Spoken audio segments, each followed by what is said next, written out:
Halo, assalamualaikum. Selamat pagi, anak-anak. Di video ini kita akan belajar matematika, yaitu belajar tentang bangun datar. Diperhatikan ya. Nah, jadi yang pertama kita akan belajar mengenal ruas garis. Di sini ada soal cerita ya. Eko akan memotong seutas tali menjadi 2 bagian. Tali tersebut digunakan untuk mengikat majalah bekas. Eko mengamati tali sebelum dan sesudah dipotong. Tali yang masih utuh adalah sebuah garis lurus, sementara potongan tali dapat disebut dengan ruas garis. Nah, jadi perhatikan garis atau tali yang berwarna merah tersebut ya. Nah, yang belum dipotong itu namanya garis lurus. Nah, sementara yang sudah dipotong menjadi 2 bagian, nah potongannya itu disebut ruas garis. Nah, selanjutnya kita akan belajar berbagai macam bentuk bangun datar segitiga dan segi empat. Di sini ada variasi bentuk bangun datar segitiga ya. Jadi, bangun segitiga itu memiliki beragam bentuk. Kita akan mengamati beberapa bentuk segitiga. Sambil mengamati, kita juga bisa mengingat namanya. Ayo kita perhatikan setiap bentuk segitiga berikut. Nah, yang pertama yang paling kiri ini ada yang namanya segitiga sama kaki. Ya. Lalu yang tengah ini ada namanya segitiga sama sisi.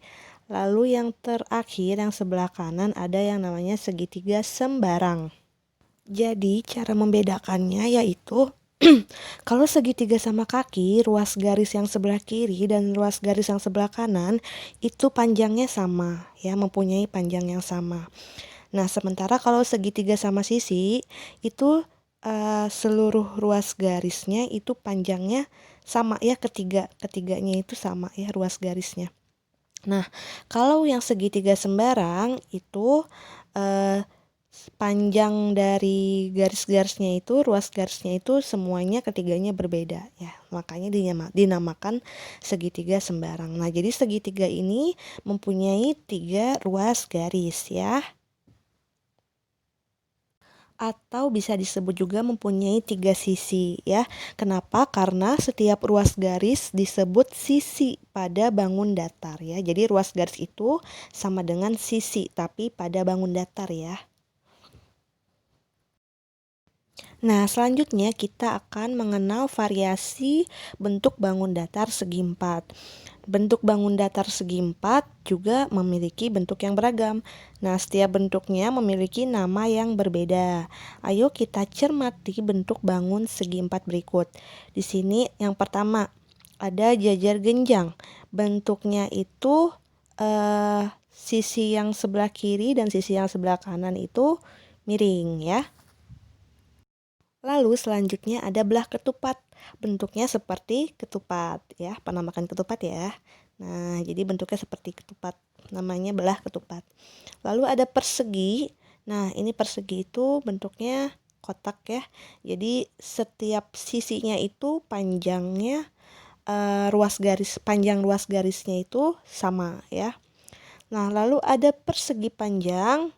Nah, dia itu garis yang atas dan yang bawah lebih panjang daripada ruas garis yang sebelah kiri dan sebelah kanan. Nah, makanya dinamakan persegi panjang.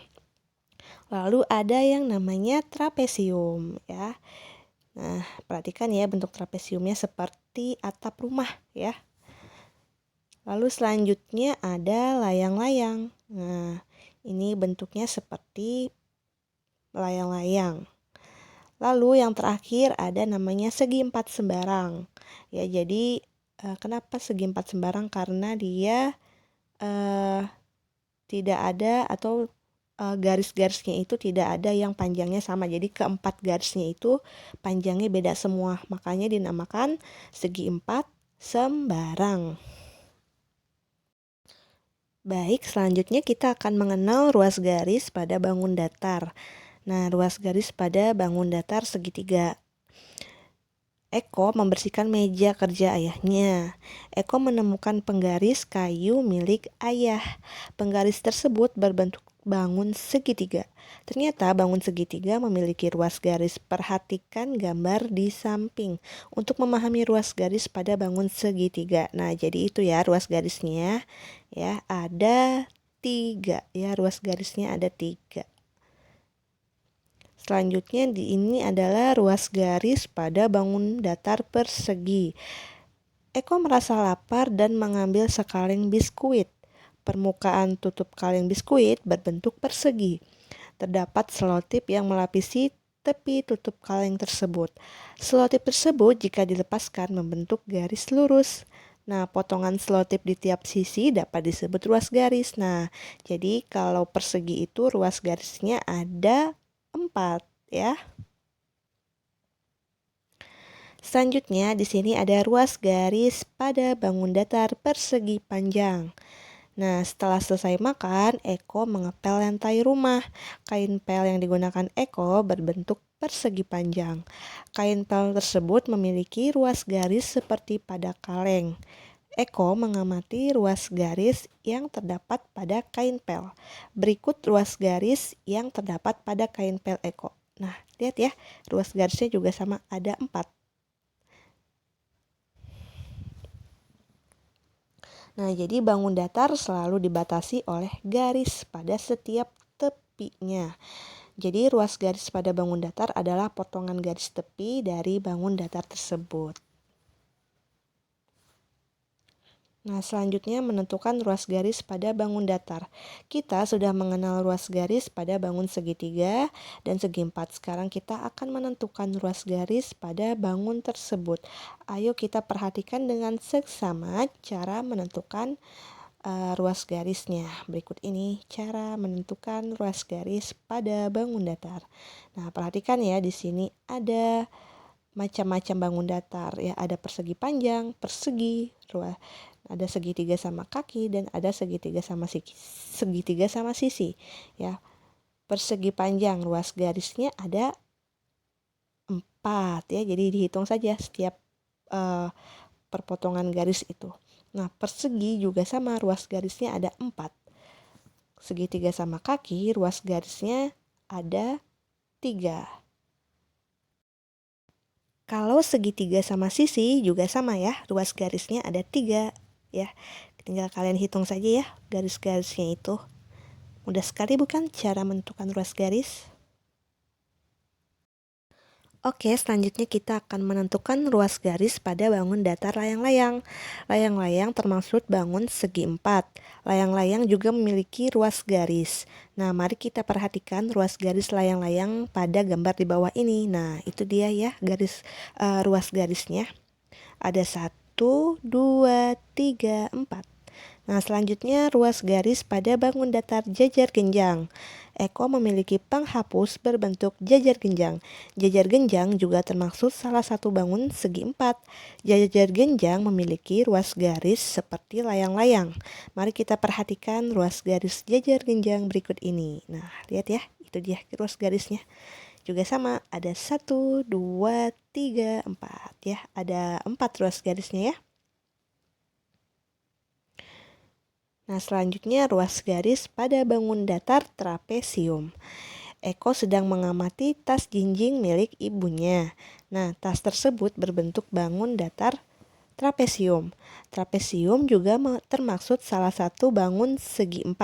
Mari kita perhatikan ruas garis trapesium di bawah ini. Nah, itu dia ya ruas garisnya. Sudah ditunjukkan. Nah, sama ada 4 juga ya ruas garisnya. Nah, jadi bangun datar adalah bangun 2 dimensi ya, bentuk 2 dimensi yang dibatasi oleh garis. Ruas garis yang membatasi bidang bangun datar disebut juga dengan sisi ya. Jadi ruas garis bangun datar itu sama dengan sisi pada bangun datar. Sekarang kita akan belajar mengenal sisi, sudut, dan titik sudut bangun datar. Jadi bangun datar yang kita kenal terdiri dari beberapa unsur ya. Unsur bangun datar terdiri dari sisi, sudut, dan juga titik sudut. Oke, yang pertama kita akan belajar sisi. Kita tahu bahwa bangun datar memiliki ruas garis. Nah, Ruas garis pada bangun datar disebut juga dengan sisi. Mari kita amati sisi pada persegi panjang gambar di samping. Nah, itu dia ya. Jadi ruas garis itu sama dengan sisi ya. Ada 4 sisinya. Nah, yang kedua adalah sudut. Jadi sudut bangun datar terbentuk dari pertemuan dua sisi. Ayo kita amati sudut persegi panjang pada gambar di bawah ini. Nah, jadi itu ya, sudutnya itu pertemuan antara dua sisi atau dua garis ya. Selanjutnya titik sudut. Nah, titik sudut biasanya disebut dengan pojok bangun datar. Titik sudut bangun datar terletak pada pangkal sudut atau di ujung-ujungnya itu ya. Ayo kita amati titik sudut persegi panjang pada gambar di bawah ini. Nah, tuh yang titik-titik yang lancip-lancip itu namanya titik sudut ya. Nah, sekarang kita tentukan ya, menentukan sisi, sudut, dan titik sudut pada bangun datar. Ayo perhatikan contoh berikut ini. Yang pertama ada bangun datar segitiga. Banyak sisinya ada 3 ya. Banyak sudutnya ada 3 dan banyak titik sudutnya juga ada 3. Nah, yang kedua ada bangun datar trapesium. Banyak sisinya 4, banyak sudutnya 4, dan banyak titik sudutnya ada 4 juga ya, sama. Selanjutnya ada bangun datar persegi ya. Banyak sisinya ada 4, banyak sudutnya ada 4, dan banyak titik sudutnya juga ada 4. Lalu yang keempat ada bangun datar segitiga ya, banyak sisinya ada 3, banyak sudutnya ada 3, dan banyak titik sudutnya juga ada 3. Nah, ini ada yang namanya segi 6 ya. Jadi sisinya itu ada 6 ya. Kita hitung aja ya. Banyak sisinya ada 6, banyak sudutnya juga sama ada 6, dan banyak titik sudutnya juga sama ada 6. Nah, selanjutnya ada segi 5. Nah, banyak sisinya ada 5, banyak sudutnya juga ada 5, banyak titik sudutnya juga ada 5. Nah, sekarang kita mau menentukan sisi, sudut, titik sudut pada benda. Ya, perhatikan contoh di bawah ini. Yang pertama ada ubin. Ubin itu kan bentuknya segi 4 ya. Jadi, banyak sisinya itu ada 4, banyak sudutnya ada 4, dan banyak titik sudutnya juga ada 4. Nah, selanjutnya permukaan pada tenda ya, jadi depan tenda itu. Nah, banyak sisinya ada 3, dia berbentuk segitiga ya, maka dari itu sisinya ada 3, banyak sudutnya juga ada 3, dan banyak titik sudutnya juga ada 3 ya. Nah, ini adalah benda-benda di sekitar kita ya. Nah, selanjutnya motif hitam pada bola. Nah, motif hitam pada bola itu adalah segi 5 ya anak-anak. Nah, jadi banyak sisinya ada 5, banyak sudutnya ada 5, lalu banyak titik sudutnya juga ada 5.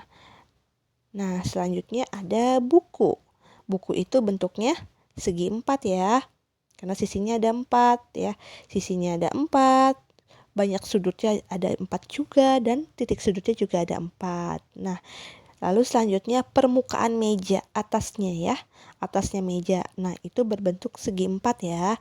Jadi banyak sisinya ada 4, banyak sudutnya 4, dan banyak titik sudutnya juga sama ada 4. Nah, yang keenam ada tempat es krim. Nah, bentuknya itu seperti segitiga ya. Banyak sisinya ada 3, banyak sudutnya juga ada 3, dan banyak titik sudutnya sama ada 3 juga. Nah, sekarang silakan kalian kerjakan tugasnya yang sudah Bunda bagikan di Google Class ya. Jika ada yang masih belum paham dan ingin ditanyakan, silakan boleh WA Bunda. Oke, tetap semangat belajar ya.